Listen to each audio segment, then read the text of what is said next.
பார்த்தீர்கள் என்றால் எங்களோட புருவ மத்தியில் வந்து எண்ணங்கள் தோன்றி மறைகின்றன. புருவ மத்தியில் எண்ணங்கள் தோன்றி மறைகின்றன. எண்ணங்கள் உதிக்கின்ற இடம் புருவ மத்தி. இந்த எண்ணங்கள் உதிக்கிற இடத்தை வந்து நாங்கள் வந்து மனோன்மணி என்று சொல்வோம். மனதுக்கு ஒரு மணியாக இருப்பது. அந்த மனோன்மணியிலிருந்து எண்ணங்கள் தோன்றுகின்றன. அதே நேரம் இந்த எண்ணங்கள் வந்து மறைகின்றன. மனோன்மணி. அடுத்ததாக உள்ளுக்குள்ள வந்து மூளைன்ற நடுப்பகுதியில் இருக்கின்றது சிந்தாமணி என்று சொல்லப்படுகிறது. இந்த சிந்தாமணி வந்து சிந்தனைகள் உருவாகின்ற இடம், சிந்தனைகள் மறைகின்ற இடம். இந்த சிந்தாமணி வந்து எங்கட கட்டுப்பாட்டுக்குள்ள இல்லை, சிந்தனை எங்கட கட்டுப்பாட்டுக்கு இல்லை. இப்போ நான் கதைச்சு கொண்டிருக்கிறேன், அடுத்ததான் என்ன செய்வேன் என்று எனக்கே தெரியாது. அப்போ சிந்தனை வந்து எங்கட கட்டுப்பாட்டுக்கு இல்லை. எண்ணங்களே சில நேரங்களில் எங்கட கட்டுப்பாட்டுக்குள்ள வேற இல்லாமல் இருக்கின்றது. ஆனால் நாங்கள் தகுந்த பயிற்சிகள் செய்யும் பொழுது இந்த எண்ணங்களும் சிந்தனையும் எங்கட கட்டுப்பாட்டுக்கு வரும் பொழுது நாங்கள் நினைப்பது நடக்கும். மிகப்பெரிய ஒரு தெய்வீக நிலையை தெய்வீக புருஷர்களாக நாங்கள் போற்றப்பட்டு பெரிய அற்புதங்கள் செய்யக்கூடியதாக இருக்கும். மகான்கள் குருமார்கள் அந்த நிலையில்தான் இருக்கிறார்கள். அப்போ நாங்கள் எப்படி இந்த மனோன்மணியை வலுப்படுத்துறது, எப்படி எண்ணங்களுக்கு நாங்கள் கட்டுப்படாமல், மனதுக்கு கட்டுப்படாமல் எங்களுக்கு மனம் கட்டுப்படக்கூடிய நிலைக்கு கொண்டு வரணும். இந்த மனதில் அலை பாய்ந்து கொண்டிருக்கின்ற இயல்பு இருக்கின்றது. இந்த மனம் அலை பாய்ந்து கொண்டிருக்கிறதால எங்களுக்கு உடம்பு பாதிப்படைகின்றது, மனம் பாதிப்படைகின்றது, உயிர் ஆற்றல் இழக்கின்றது, ஆன்மா சக்தி இழக்கின்றது. அப்போ எப்படி இந்த எண்ணங்களை வந்து நாங்கள் ஒரு நெறிப்படுத்தி கொண்டு வரலாம் என்று சொன்னால் அதுக்கு வந்து மூச்சை கவனிப்ப ஒரு முறை. மூச்சை கவனித்தல். மூச்சை கவனிக்க மனம் ஒடுங்கும். ஒடுங்கிய மனம் உணர்வை பற்றி கொள்ளும். அந்த உணர்வு தான் நான். அந்த உணர்வை பெறுவதற்கே தவம். அப்போ இந்த மூச்சை கவனிங்கோ.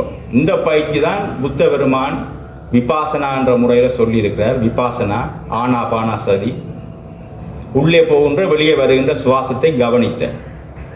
எப்படி கவனிக்கிறார் என்று சொன்னால், விஞ்ஞான் பைரவ தந்திரா என்ற சிவபெருமான் சொல்லுகின்றார் தேவிக்கு, பைரவ ரூபத்தில் இருந்து பைரவியாக இருக்கின்ற தேவியாக்கி சொல்றார். தேவியார் உலகத்தின் நன்மை பொருட்டு சில கேள்விகளை கேட்கிறார். எப்படி உங்களோட இயல்பை அறிவது, நீங்கள் எப்படி இருக்கிறீர்கள், உங்களோட இது எப்படி நாங்கள் அந்த உங்களோட இருப்பை அறிவதுன்றதான் அவர் 108 ஸ்லோகங்களாக சொல்லப்படுகிறது. அது விஞ்ஞான் பைரவ தந்திரா. அதில் வந்து முதலாவது மூச்சை கவனியுங்கள். உள்ளே போகின்ற வெளியே வருகின்ற சுவாசத்தை கவனித்தல். எப்படி கவனிக்கிறது? சுவாசம் வந்து உள்ளுக்க போகுது, வெளியால் வருது. அப்போ உள்ளே போய்க்க என்ன நடக்குது? உங்களோட உடம்புல மாற்றம். சுவாசப்பை விரிகின்றது, வயிறு விரிகின்றது, மார்பு கூடு விரிகின்றது. அந்த அசைவ கவனித்தல்.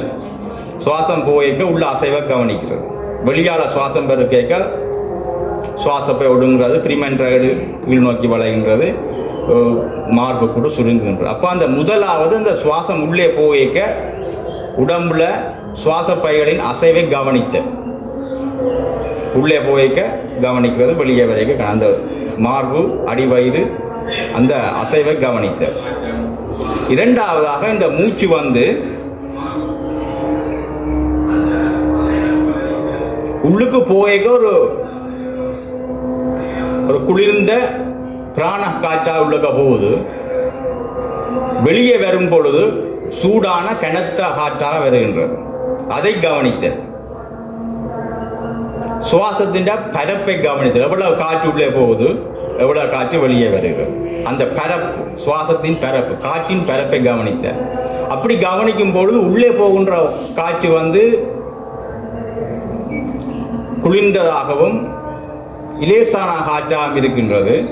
வெளியே வருகின்ற காற்று வந்து பாரமானதாகவும் கனத்த காற்றாகவும் வருகின்றது. அதை கவனித்த.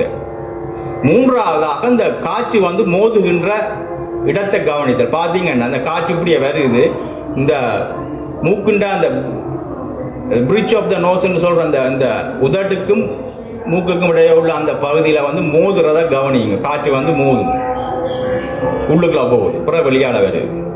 அந்த இடத்தை, அந்த புள்ளியை கவனித்த. நான்காவதாக இந்த சுவாசம் உள்ளே போன சுவாசம் உள்ளே போய் வெளியால் வருது, அப்புறம் திருப்பவும் வெளியே வருகின்றது, திரும்பவும் உள்ளே போன்றது. டேர்னிங் பாயிண்டாக கவனித்து 2 புள்ளிகள் இருக்குது. உள்ளே போகிற சுவாசம் போய் ஒரு இடத்துல நின்று திரும்பி வருகின்றது, பிறகு திரும்பி உள்ளுக்க போகுது, உள்ளே போகுது, பிறகு வெளியால் வருது.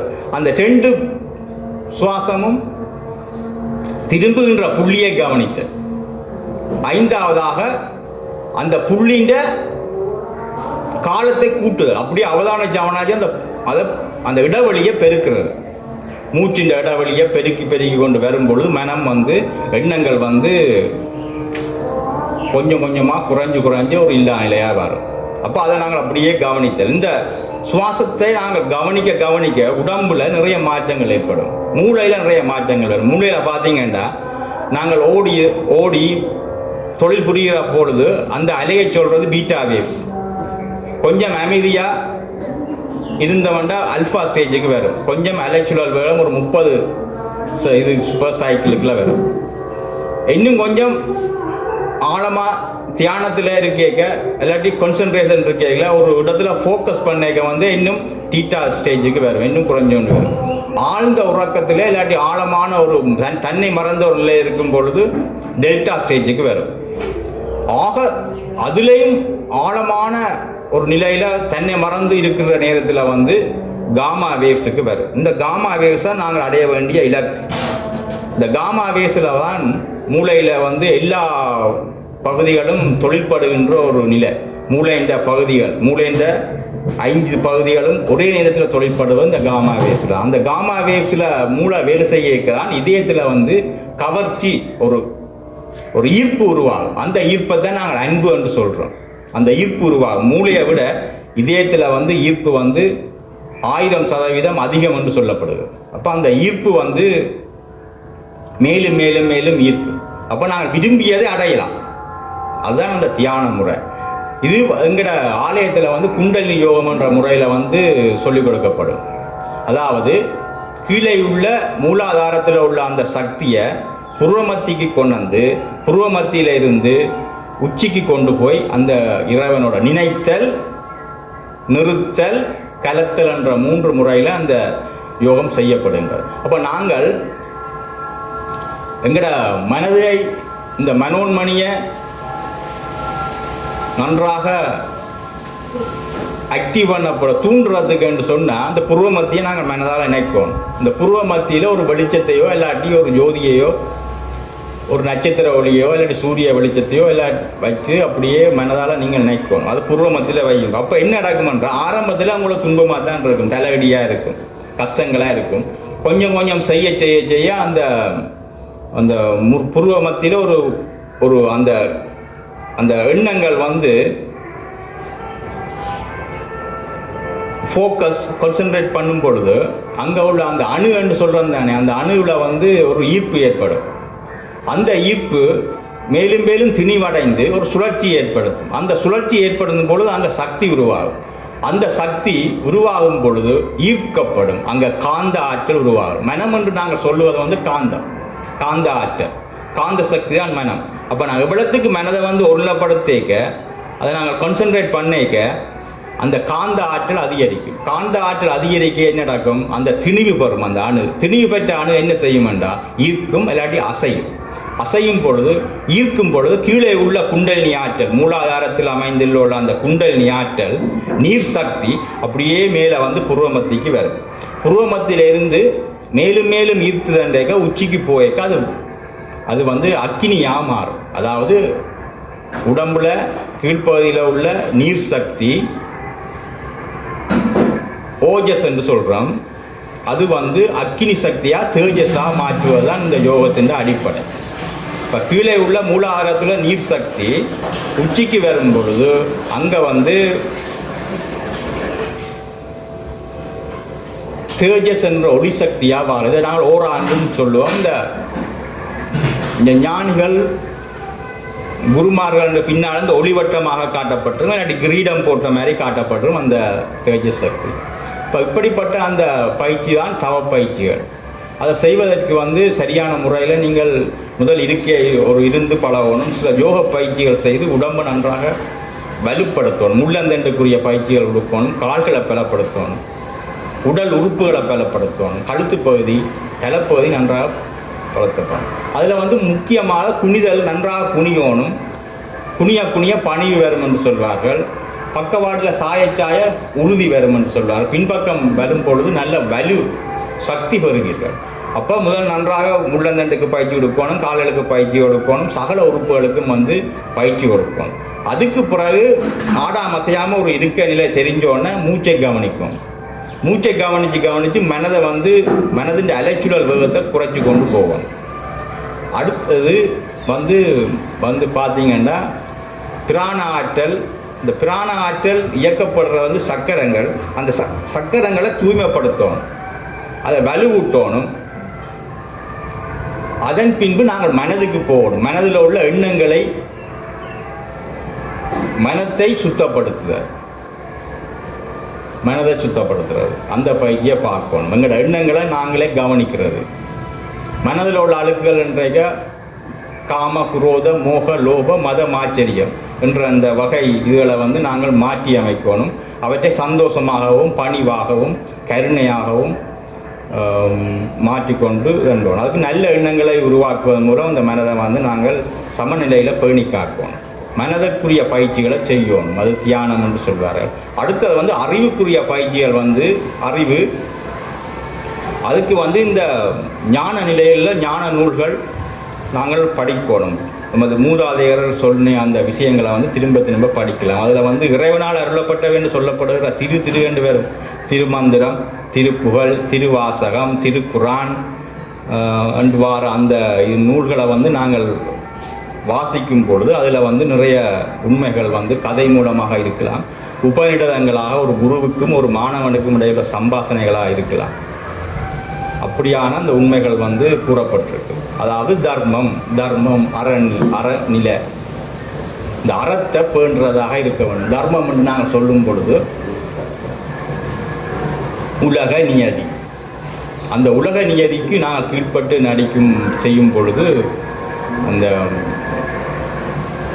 நாங்கள் வந்து இந்த உலகத்தில் வந்து எல்லாத்தையும் பெற்று தண்டிருக்கலாம். இந்த பாதங்கள் இந்த வேத நெறிகளில் வந்து பல உண்மைகள் சொல்லப்பட்டிருக்கின்றன. வேத மந்திரங்களில் சாந்தி மந்திரங்கள், இந்த குரு பிரம்மா குரு விஷ்ணு என்று நாங்கள் பார்க்கிறோம். அந்த குரு பிரம்மா குரு விஷ்ணு குரு தேவோ மகேஸ்வர குரு சாட்சாத் பரபிரம்மம் தஸ்மை ஸ்ரீ குரவே நமக என்று சொல்கிற அந்த குரு கீதத்தில் வந்து இந்த குரு என்று சொல்கிறது வந்து எங்களோட இருளை அகற்றி ஞானத்தை கொடுப்பவர் குரு. அந்த குரு தான் பிரம்மாவாகவும் விஷ்ணுவாகவும் ருத்ரனாகவும் இருக்கிறது. எல்லாத்தையும் கடந்து பரபிரமமாகவும் அந்த குரு தான் இருக்கின்றது.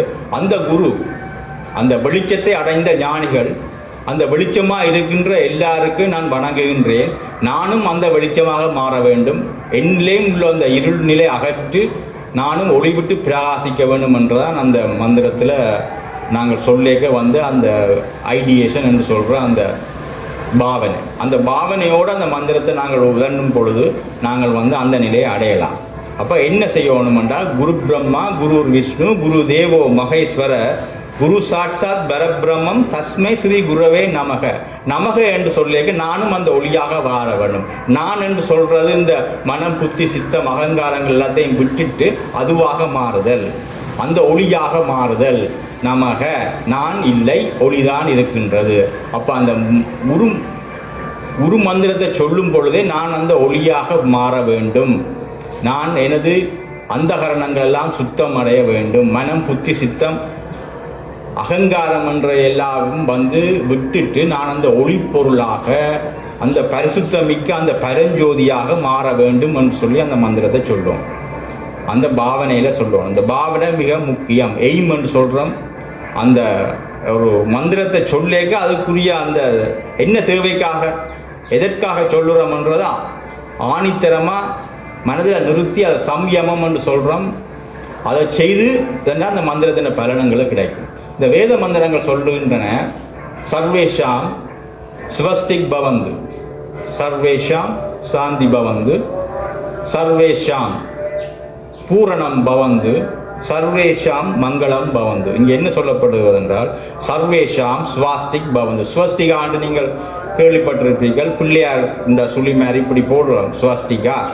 அந்த ஸ்வஸ்திகா என்னத்தை குறிக்கின்றா, நீங்கள் வந்து சிங்குலரிட்டிக்குள்ள போகணும், ஒரு நிலைமைக்கு போகணும், ஏகத்துக்குள்ள போகணும். இந்த அமைப்பு துவங்கி இருக்கிறார்கள், ஏகத்துவ அமைப்புன்றது அந்த சிங்குலாரிட்டி, அந்த இறைநிலை. அந்த இறைநிலையில வந்து எந்த பாகுபாடும் இல்லை. நான் இங்கே வந்து இதை கேட்கும் பொழுதே போன முறை நாங்கள் இந்த நிகழ்ச்சி செய்யும் பொழுது ஏகத்துவ அமைப்புன்னு கேட்க ஒரு மகிழ்ச்சியாக வந்ததுண்டா, ஏகத்துவம் என்று சொல்கிறது அந்த இறைநிலையில் அந்த மையத்தில் போயிக்க எங்களுக்கு வந்து நிறைய பிரச்சனைகளை வந்து மறந்துடுவோம். இனம், மதம், ஜாதி, அந்தஸ்து எல்லாத்தையும் விட்டுட்டு ஒரு நிலை, அதாவது சித்தாந்தமும் வேதாந்தமும் சந்திக்கின்ற புள்ளி வந்து அனுபவம் என்று சொல்வார்கள். அந்த அனுபவ நிலை வந்து ஏகத்துவம் ஒன்றுதான், அத்வைதம் என்று சொல்லப்படுறது, சன்மார்க்கம் என்று சொல்லப்படுகின்றது. ஆதியில் வந்து எங்கட இந்து வந்து அந்த சன்மார்க்கத்தை தான் போதிச்சார்கள், வள்ளலார் போதிச்சவர். அதுக்கு முதல்ல ஏகத்துவம் தான் இருந்தது.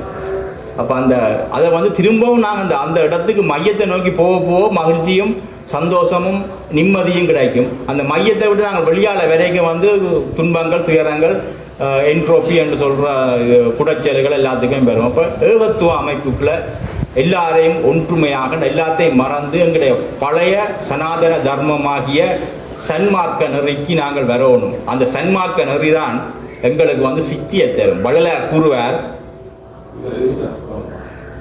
முக்தி என்பது முன்னொரு சாதனம், சித்தி என்பது நிலை சேர்ந்த அனுபவம். முக்தி என்றது முதல் படி, சித்தி என்பது இறுதிப்படி. அப்போ நாங்கள் சித்தி பெறணும். முக்தியை மட்டும் எங்களுக்கு போதாது, சித்தி பெறணும்.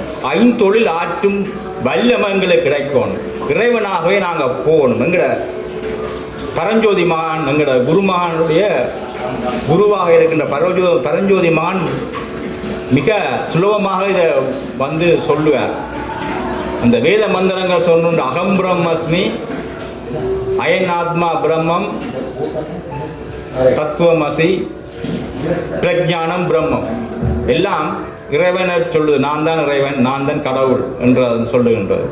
அதில் வந்து அவர் சொல்றார், நானே நீ, நீயே நான், நானும் நீயும் நானே நான் என்று மிக இலகுவான ஒரு வசனம், பரஞ்சோதிமானுடைய வசனம். எல்லாம் ஒன்றுதான். அப்போ அந்த பரஞ்சோதிமான் வந்து நிறைய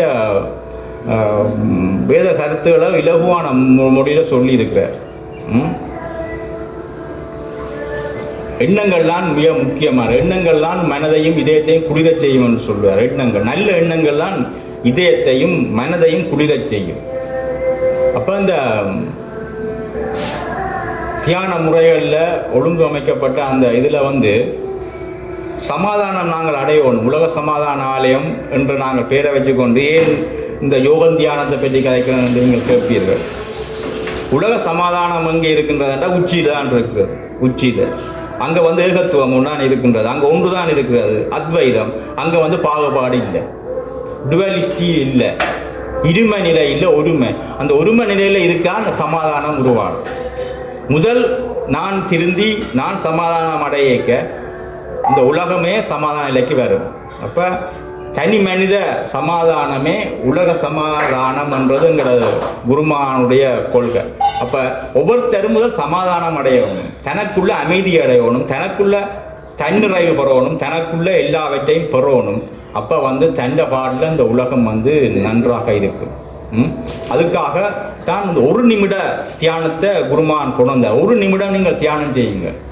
11:11 என்ற ஒரு நேரம் ஒன்று இருக்கிறது. 11 மணி 11 நிமிடம். அந்த 11:11 வந்து ஒரு ஒரு ஒரு போர்ட்டல் ஓப்பன் பண்ணுகின்ற அந்த நிலை, ஒரு பிரபஞ்சத்தில் ஒரு மாற்றம் உருவாகிற நிலை 11:11. அந்த 11 மணி 11 நிமிடத்தில் வந்து ஒரு நிமிட மௌன நிலையில் நீங்கள் இருந்தீங்களா, அந்த நேரத்தில் இந்த பிரபஞ்சம் வந்து தண்டவாளில் தானே வந்து எல்லாருக்கும் அருள் பொழிகின்ற அந்த நேரம். அப்போ அதில் வந்து ஒரு நிமிடம் நீங்கள் செய்தீங்கன்னா அந்த ஒரு நிமிடம் ஒவ்வொரு நாளும் ஒரு நிமிடம் செல்ந்தாலே அமைதியாக இருந்தீங்கன்றாலே உலகத்தில் வந்து பெரும் மாற்றங்கள் ஏற்படும், உலகத்தில் அமைதி உருவாகும், சுபிட்சம் உருவாகும்.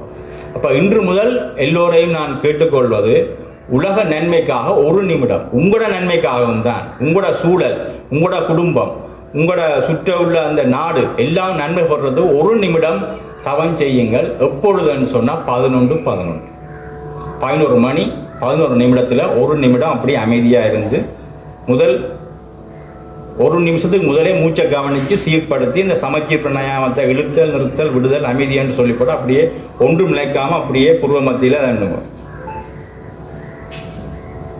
மனதை உச்சியில் வச்சு உலகம் நன்மை பெறணும், உலகம் சமாதான அடமடையணும், எல்லா உயிர்களும் இன்புற்று இருக்கட்டும், வையகம் சமாதானம் சந்தோஷம் அடையட்டும் என்று நீங்கள் இந்த உலகத்தை வாழ்த்தேக்க அந்த வாழ்த்து இந்த பிரபஞ்சத்திலே மாற்றத்தை ஏற்படும். நாங்கள் இதில் பார்த்தோம், உலக நல இந்த யக்ஞம் இருக்கின்றது.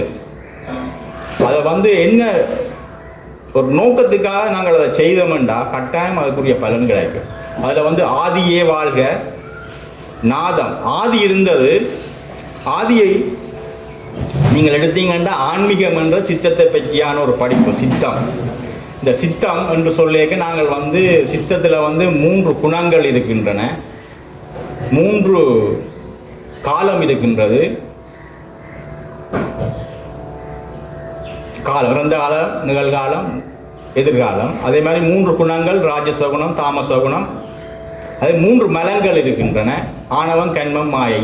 இவைதான் சித்தம் என்று நாங்கள் சொல்லப்படுறோம். இந்த சித்தம் சித் சக்தியிலிருந்து தான் உருவானது. நாங்கள் இறைநிலையிலிருந்து தான் அது கொஞ்சம் கொஞ்சமாக வலுவடைஞ்சு வந்திருந்தோம். அதான் இந்த ஸ்லோகம் சொல்லுதல்ல ஆரம்பத்தில், சர்வேஷாம் ஸ்வஸ்திக் பவந்து. ஸ்வஸ்திக் பவந்து இப்படி நடு மையத்தில் சிங்குலரிட்டி இருக்கின்றது. அதை சுற்றி இப்படி டானா மாதிரி இருக்கும். அது பருவகாலங்களை தீர்மானிக்கின்றது. பருவகாலங்களை 4ஆக பிரிஞ்சமெண்டா கோடை, இளவேநீர் காலம். அந்த பருவங்கள் 4ம் நீங்கள் பார்த்தீங்கன்னா நட்சத்திரங்கள்ன்ற மாற்றம் அது இப்படி இருக்கும். பிறகு முதல் 3 மாதத்துக்கு இப்படி இருக்கும், அடுத்த 3 மாதத்துக்கு இப்படி இருக்கும், அடுத்த 9 மாதம் மட்டும் இப்படி இருக்கும், கடைசி மார்கழியில் மழை காலத்தில் இப்படி இருக்கும். அப்போ அந்த பருவ காலங்களால் மாறிக்கொண்டிருக்கிறது இயற்கை நியதி என்றதை நாங்கள் அறியோம். நன்மை தீன்மைகள் தோன்றி வந்து கொண்டே இருக்கும். புதியன வருவனும் பழையன போதலும் இயற்கை நியதி என்பதை நாங்கள் ஏற்றுக்கொள்வோம். அதுதான் முதலாவது ஒரு மனிதன் அடைய வேண்டிய நிலை. அதாவது இந்த ஸ்வஸ்டிகாவில் பார்த்தீங்கன்னா 3 புள்ளிகள் போட்டிருப்பார்கள். அதில் முதலாவது தேவநிலை இருக்குது, மிருக நிலை இருக்குது, மனித நிலை இருக்குது, அசுர நிலை இருக்கின்றது.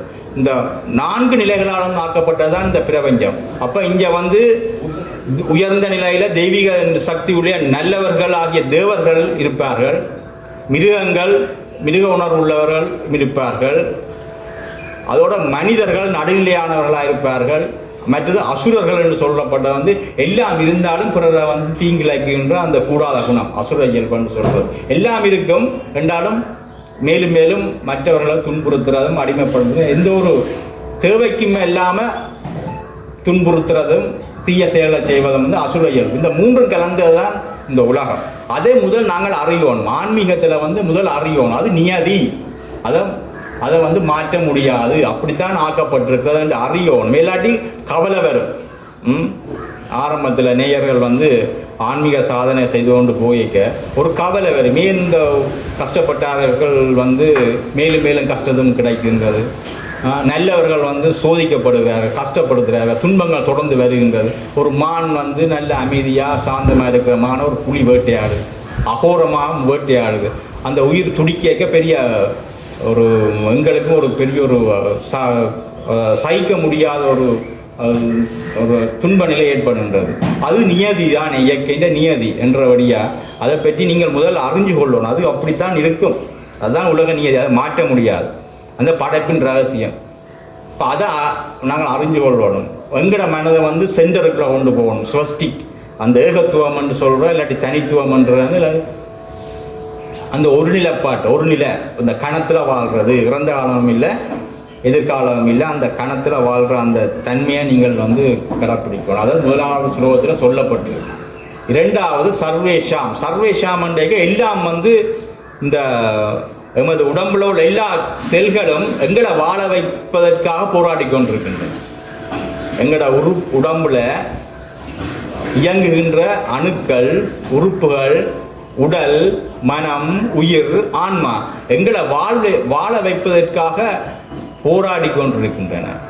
எங்களை வாழ வைப்பதற்காக அவை தங்களையே மாய்ச்சி கொள்ளுகின்றன, தங்களையே அர்ப்பணித்து உங்களை வந்து வாழ வைக்கிறதுக்கு ஒவ்வொரு செல்களும் ஒவ்வொரு உறுப்புகளும் தொடர்ந்து போராடி கொண்டிருக்கணும். அதே மாதிரி இந்த பிரபஞ்சம் வந்து உங்களை வாழ வைக்கிறதுக்காகத்தான் போராடி கொண்டிருக்க. சர்வேஷாம் எல்லா இதுவும் வந்து உங்களை வாழ வைப்பதற்காக போராடி கொண்டிருக்கு. மங்களம் பவந்து, சர்வேஷாம் சாந்தி பவந்து. சாந்தி என்று சொல்றது வந்து ஒரு அமைதி நிலை. அதாவது எங்கட உடம்புல உள்ள அந்த ஜீன்ஸ்ன்னு சொல்கிறேன் தானே, மரபணுக்கள் வந்து அதுன்ற ஆசை வந்து 0 ரெசிஸ்டன்ட்ல இருக்கணும்ன்றது. அதாவது மரபணுக்கள் வந்து எந்த ஒரு அழுத்தமும் இல்லாமல் இருக்கிறது தான் விரும்பும். அழுத்தம் ஒரு இந்த பேர்னிங் இல்லாமல் ஒரு சுகமான இருக்கிறது தான் அந்த ஒவ்வொரு உடம்புல உள்ள அணுக்கள் வந்து விரும்புகின்றன. சமநிலையை பேணுவதற்கு, சாந்தி பெறுவதற்கு. அடுத்தது வந்து சர்வேஷாம் மங்களம் பவந்து, சர்வேஷாம் பூரணம் பவந்து, பூரணம். அடுத்தது நான் 3வது பூரணம். இந்த பூரணம் என்று சொல்றது வந்து அந்த எமது இறுதி நிலை வந்து முக்தியை இல்லாட்டி சித்தி நிலையை பெறுவதற்கான அந்த பூரண நிலையை நாங்கள் வந்து அடையணும் என்று சொல்லப்படுது.